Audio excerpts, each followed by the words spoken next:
Hello, everyone, and welcome to The Rundown, where we talk about 2A news and conservative views. I am your host today, Craig DeLuz, coming at you from the West Coast, the left coast, behind the Iron Curtain, otherwise known as the Sierras. But as we all know, I do not do this program by myself.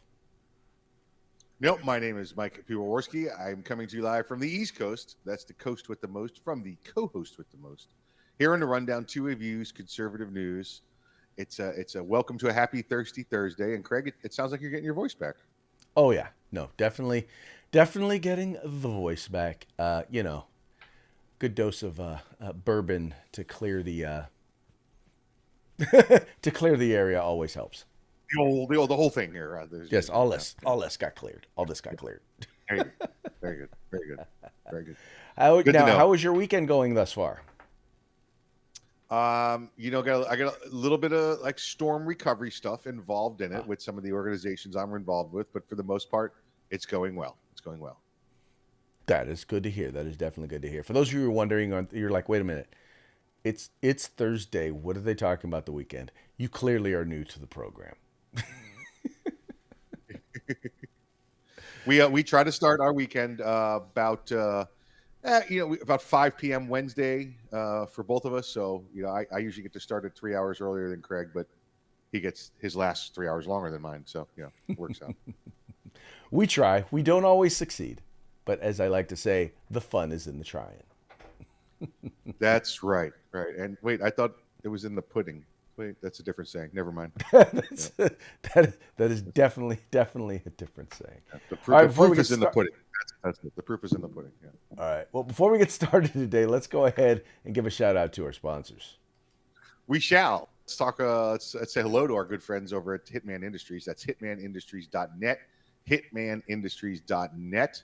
Odds are, if you got a rifle, an AR rifle in the past 5 years, you may have one of their barrels already. But now you could buy direct from them for your next build, or just change out the barrel you have in the rifle you're already. That's hitmanindustries.net. Let's say hello to our good friends at the California Republican Assembly, fighting a good fight behind enemy lines. Reach out and show them your support. And if you're looking for some cool tactical gear, some awesome tactical gear, go to uscombatgear.com. That's right, folks. These are our sponsors. These are the folks who bring us to you, and they do so in hopes that we will bring you to them. So do us a favor. Follow the link to their websites in the description to this program. I guarantee you will like what you see and you'll want to spend some money with them. And when you do go there, make sure you let them know that it was the guys over at The Rundown that sent you. Also, make sure if you haven't already done so, please make sure, like, share, subscribe, and tell your friends about The Rundown. Tell them, look, they can watch or they can listen. However they would like to partake. There are tons of ways to partake of the program. But do it now. Do it now. All right, let's jump into today's news. Big decision there over at SCOTUS. I really wanted to play the themes. I really wanted to play as a theme song for this story. Another one bites the dust, because the Supreme Court has overruled yet another gun law. This one actually took place dealing with the state of Massachusetts and a Supreme Court ruling there in the state of Massachusetts. And I'm setting it up here. Now, the particular law that they were dealing with had to do with conviction for non-violent misdemeanors. So, in this particular case, the case was, let's see, I scroll down here a little bit. The case was Morin v. Liver. Anyway, this individual had been convicted in another state of two non-violent misdemeanors, or basically, both of them were firearms weapons charges, and they were considered to be non-violent. And the Supreme Court basically said, yeah, no, you can't restrict someone's right to be able to keep and bear arms over a non-violent crime. Now, this is going to be huge because there are places like California that have a ton of non-violent misdemeanors that are prohibiting offenses. And one has got to believe that those laws are now basically have been deemed unconstitutional. Yeah, let's be clear. From what we've seen on this, it says non-violent misdemeanors. And it had to do with the carrying or possession of a firearm. Now, so nonviolent, Craig. So I'm guessing something in the transporting it wrong, or having it in the wrong place, or not knowing it, or in some states, like if you have a concealed firearm permit and you don't have the permit on you, that's a misdemeanor. So this was something that was clearly nonviolent. I know red flags are going up, going, well, there's a firearm involved. How can that be nonviolent? It wasn't anything involving the use of the firearm. It's just something about the method in which it was carried or stored is what this sounds like. But a nonviolent. So yeah, Craig, this is huge ramifications. This has ramifications everywhere, even in states like Florida, where we have just like California, that we have a bunch of misdemeanors that are nonviolent, that are prohibitive for purchasing or carrying a firearm down here. Well, yeah, and mind you, in places like California, it can be very, very confusing. So, for example, in the city of San Francisco, it's illegal to be in the possession of hollow points. So, if you have a California concealed carry permit and you get caught with, hollow points in your firearm for some reason there in San Francisco, that's a crime. And now, if you don't know that, and a lot of people don't know that, I know it because this is my job to kind of know it. It's my job to know that information. But if you don't know it, once again, boom, you are now in violation. Sometimes possession can be as simple as, well, you didn't have it or once again in California, if you keep it in your car, it's got to be in a lockbox connected to the frame. Well, what if you just have it in a lockbox? Once again, that's another nonviolent misdemeanor that, once again, that can then turn out to be prohibiting from you to be able to own or possess a firearm. And what they're saying is, look, the whole point of keeping someone from being able to own or possess a firearm is you're looking for someone who's a danger to themselves or others. And clearly someone who has these nonviolent misdemeanors, they're not a danger to themselves or others. Or at least that's not evidence that they are proof that they are a danger to themselves or others. Yeah, in Florida, it actually goes a little bit further. And again, we're very pro-gun state for the most part, but our laws say you can't purchase a firearm, or you can't get a permit to carry one if you've been convicted or pled out to any crime and are within 2 years of the release of supervision. So let's say you got your insurance lapsed, you didn't know it, you got popped for driving with a suspended license, which is a misdemeanor, and you agree to go to a traffic school and do 6 months of unsupervised probation, okay, which is a typical sentence for that. Well, in Florida, you've got to wait 2 years till the end of that unsupervised probation before they'll grant you permission to purchase or carry again. So all of that's gone now. All of that's gone. You can't. Well, it's going to have to be gone soon. Now it's from the SCOTUS, but so all of that, non-violent misdemeanor stuff is out the window. They cannot prevent you from purchasing. So even if you got hit for a DUI yesterday, you're still on, DUI, probation. That's a non-violent offense. They cannot keep you from purchasing a firearm. Well, there you go, folks. Carrying a firearm. Good stuff. As I said, SCOTUS strikes again. Another one bites the dust. Another one bites the dust. Hey, and this one, Craig, you know what? No dissent opinion, no majority opinion. They just said, do it. Well, and by the way, that is vital for you to know. So for those of you out there who are thinking, wow, these are extremists, there was not a single dissent. Yep. Bam. Like that. In more SCOTUS news, Mike, do you ever read The Onion? I have been known to glance at the Onion. Yes, I have. Okay. While the Babylon Bee probably gets a lot more play and a lot more attention these days as a parody website, The Onion is probably one of the oldest and probably one of the premier parody sites that are out there. The number of times back in the day, especially when I used to have to, people would share an article like, oh my God, I can't believe this is happening. And then you have to tell them, yeah, no, that's The Onion. It's a parody website. Well, The Onion actually recently filed an amicus brief in a case before the Supreme Court. Now, The funny thing about their brief is that it is as much a parody as it is a legal brief, and it is phenomenal. Now, Mike, here's the story. So there was a guy he was a comedian, and he decided he was going to create a parody Facebook page of his town's police department, right? So it wasn't really them. It didn't use their logo. I mean, he was just basically he did it to make fun of them, right? Well, they didn't like it very much. And so they went and they arrested him. That's right. They arrested him for impersonating law enforcement. Well, this case has been working its way. It's finally worked its way and could potentially go to the Supreme Court. And the Onion decided that they wanted to write an amicus brief or a friend of the court brief, encouraging Supreme Court to take up this case. Now, the thing about their amicus brief is twofold. Number one, it is hilarious. But number two, it actually is quite astounding in terms of the quality of analysis that they make. And I'll just read here. I'll just read for you the first paragraph and a little bit more. It says, "The Onion is the world's leading." What? I said, okay, I'm listening. Okay. The Onion is the world's leading news publication, offering highly acclaimed, universally revered coverage of breaking national, international, and local news events. Rising from its humble beginnings as a print newspaper in 1756, The Onion enjoys a daily readership of 4.3 trillion and has grown into the single most powerful and influential organization in human history. Oh, wait, there's more.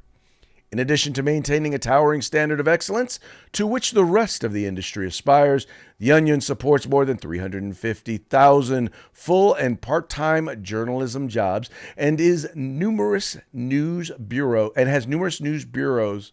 and manual labor camps stationed around the world, and members of its editorial board served in distinction in an advisory capacity for such nations as China, Syria, Somalia, and the former Soviet Union. Mike, this is hilarious. Now, what's interesting about this, and the thing that they point out, is they go on to talk about the definition of parody, right? And the point of parody is you have to trick the reader into believing that at first this is something that is real, and then in the end pointing out the absurdity and pointing out that it is not real. You get a little more absurd in in the parody, but pointing out, and you're making social commentary. And the point that they're making is, it's one thing if you do a parody and someone winds up doing something, causing harm or something like that to somebody. There's a question as to whether or not what they actually did. If you knew that what you did would cause it, then you could be held criminally and civilly liable, right? But in this particular case, they arrested him simply because he created the parody. Nothing happened, but because he created the parody, they wound up retaliating and arresting him. Which is ludicrous. That should clearly be a First Amendment protection. And again, I get it if you create the parody and it causes, a harm, and I'm talking, like a physical harm that comes to somebody, then that should fall under the same statutes as the First Amendment, where it's you have the right to your free speech until it harms someone else physically. Again, we're not talking about if your feelings got hurt. I think that's the difference here, and that's the problem with this case, is that somewhere along the line someone couldn't figure that out. Well, Mike, but what's interesting about this is this then leads me to question the standard, because here's the thing. Number one, you have to prove that A caused B, right? So you have to prove that what was said or done, what was said in the parody caused the harm. That's number one. But then number two, you have to prove that the person who did it, or A, should have reasonably known that it would cause this harm, right? Yes. And now the difference between the criminal standard and the civil standard is, one is the preponderance of the evidence, meaning, which way do you weigh more? That's in civil case. But in criminal, it's got to be beyond a reasonable doubt. And Yep. it's kind of funny because it made me go back to think about Donald Trump and January 6th. Now, this isn't a parody, but it raised this question in my head. You have to prove that number one, that what Donald Trump said caused people to go out and do what they did on the people who did wrong, that it caused them to do what they did on January 6th. But then number two, you have to prove that he reasonably should have known that that would have been the outcome, right? And once Correct. again, criminal civil, you have to, once again, the standards are different. I'm just thinking to myself, how exactly are they going to prove this stuff? Well, remember, it's not an actual court; it's a kangaroo court. So it's they don't have to do anything Well, there. It's a kabuki theater. well, you're right. That's what's going on right now in Congress. Yeah. But keep in mind, they're asking for criminal indictments. They are seeking criminal indictments. Oh Now, yeah. I just believe they're doing all of this so that they can try and find any sort of thing or dirt or anything to hang on him. They just need a reason to rumble through all of his communications and all of his finances.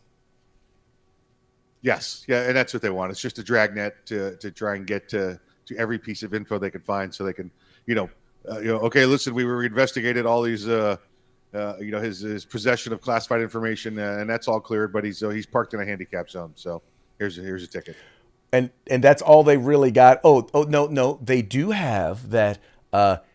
He overvalued some of his property when getting a loan. That, oh, by the way, he paid back. Yes. Yeah. So Yeah, and that's there's not no criminal, harm. by the way. Yeah. Yeah. Exactly right.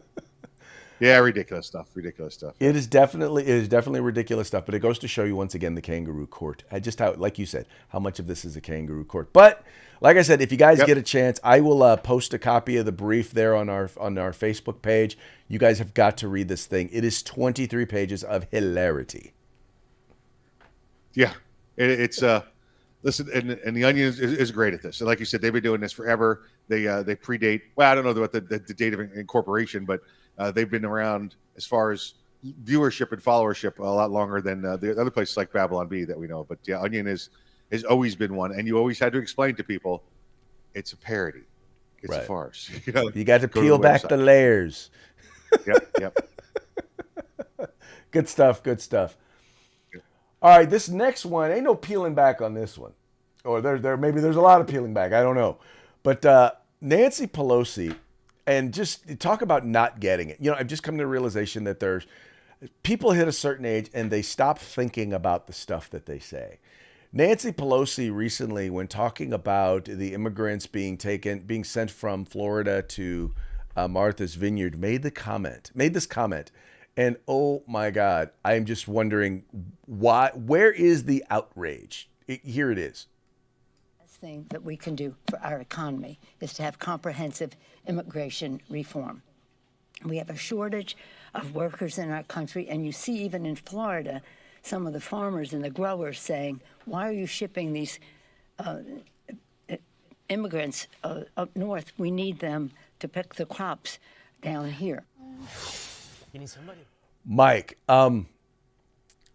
Now imagine if a Republican had said this.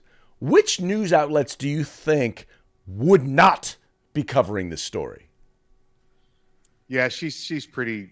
You say that you're amazed that she says this and gets away with this. She's bat stuff bonkers. We know that she's been gone a while. She's worse off than the president is. We continually see her up on a panel, or with people whispering all the information into her ear. She can't give an answer on her own without receiving information from others. She did preface it. If you notice, she goes, "Oh, people have told us, or Floridians have told us." No, nobody's talking to you. Nobody picked up the phone and said, "Nancy, yeah, we need migrants to pick crops down here." That's not happening. It's not happening. This is what goes on in your 1960s era racist brain. This is what you've got. You have no idea anything you're talking about and how offensive it is to everybody involved. With your statement. Well, and what's also funny is so that at the other end of the age spectrum, you have AOC, who's basically saying, they're restricting the right. They're talking about, poor people, and they need to be able to have abortions because they can't afford to have children. in the meantime, rich people can still afford to have children. I mean, the sort of tone deafness that the progressive left has, the thing that gets me is that it's just aided by the media. The media refuses to report on the racist stuff they say. And yet, at the same time, they infer racism into things that Republicans say, even though they may say something that is completely non-racist, that has nothing to do with race. They once again inject racism into it. Yes, absolutely. She clearly drops the whole we need migrants to pick our crops for us, and that's she gets a free pass. She gets. I'm just wondering, Mike, Yeah. if she had said pick cotton, I'm wondering if they would have said, we've got to say something. We've got to. Yeah, but who would say something, right? Because, but then it's no longer. She's mixing her racisms right there, right? Migrants pick cotton, right, or pick fruit or vegetables, and those from those slaves from Africa pick cotton. So, she'd be mixing her metaphors. Yeah. Well, maybe they could send the immigrants who are coming across the border. No, you know what? I'm not even going to go there. I'm not even going to make that racist joke. Not even going to go there. Almost went there because it would have been funny, but you're not going to get me. Mainstream media. Not going to make that joke. But Nancy Pelosi said it, just so you know. Just so you know. Yes. Yeah. So it's okay. It must be all right. It must be. Okay. All right. Yeah. This next one, I think, just kind of exacerbates. We're just one more claim. And I know, Mike, I know you don't follow the NFL much, but Tyreek Hill is a phenomenal talent in the NFL. Known for just running past defenses as a wide receiver during his time with Kansas City. And during the offseason, he was traded. Now, he had a choice of teams that he could go to because there were two teams that were vying for his attention. And one was Miami, the Miami Dolphins, and the other was the New Jersey Jets. That's right, I call them the New Jersey Jets because that's where they play. Anyway, so he was the New Jersey Jets, or let's put it this way. Technically, the company is in New York, so they call them the New York Jets. And for the purposes of this, it's New York because that's where, by the way, the taxes are. And that's what's funny is when he was asked why he chose to go to Miami, why he did Miami instead of New York. Here was his answer. The Jets were the other team that was kind of vying to trade for you. How close was that to happening this past offseason? You know what? It was very close to happening, man. But it's just those state taxes, man. I realized, I had to make a grown-up decision. And, here I am in the great city of Miami. Great weather, great people. We're beautiful people, I feel like. So here I am. That's right, Mike. He basically said, look, I got to make grown-up decisions. These state taxes are killing me. They would kill me. Now, mind you, in New York, the top tax rate is 10.9% income tax, right? On a $120 million contract, that would have cost him over $13 million in taxes in New York. That's what he's saving by being a Miami Dolphin. Yes, and listen, they're neither one of them are going to get more than 3 wins this year, so it really doesn't matter which one he goes to. You have he also said, Craig, that the beautiful people were in Miami because I don't know if you've been to New Jersey lately, but yeah, I mean, yeah, but yeah, he's like yeah, you don't take much. Doesn't take much time in New Jersey for you to realize, not a lot of beautiful people in New Jersey. At least not as many as there are in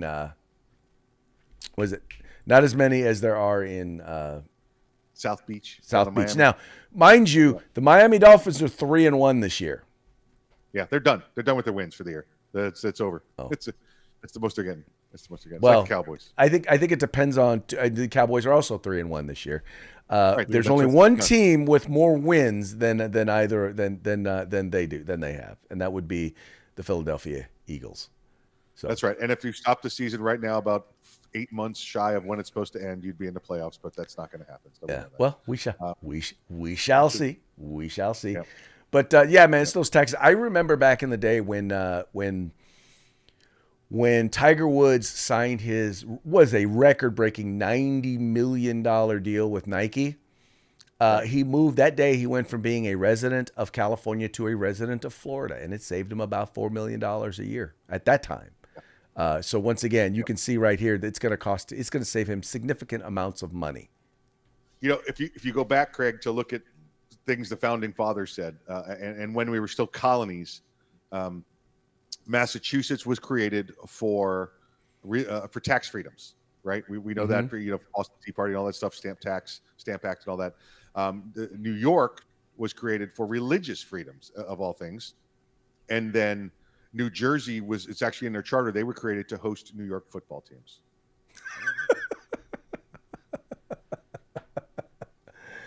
Yeah. I find that astonishingly easy to believe. Yeah. All right, let's move on to our parting shots. We got a couple of them today that I think that you will enjoy. This first one goes in line with our Pelosi story. It's got Nancy Pelosi. It says Nationette. She's got her fan. She's got her little Southern Belle dress on with her open fan that says "Open Borders," and it says "Let them pick crops." Or is that supposed to be Southern? Or is that supposed to be French? French, like Oh. Antoinette. Open borders, Let them pick crops. Marie Antoinette. There you go. Okay. And then our second one is honor of another lady Democrat that we know and love. As Halloween is quickly approaching, here you have a couple of kids. They're trick-or-treating.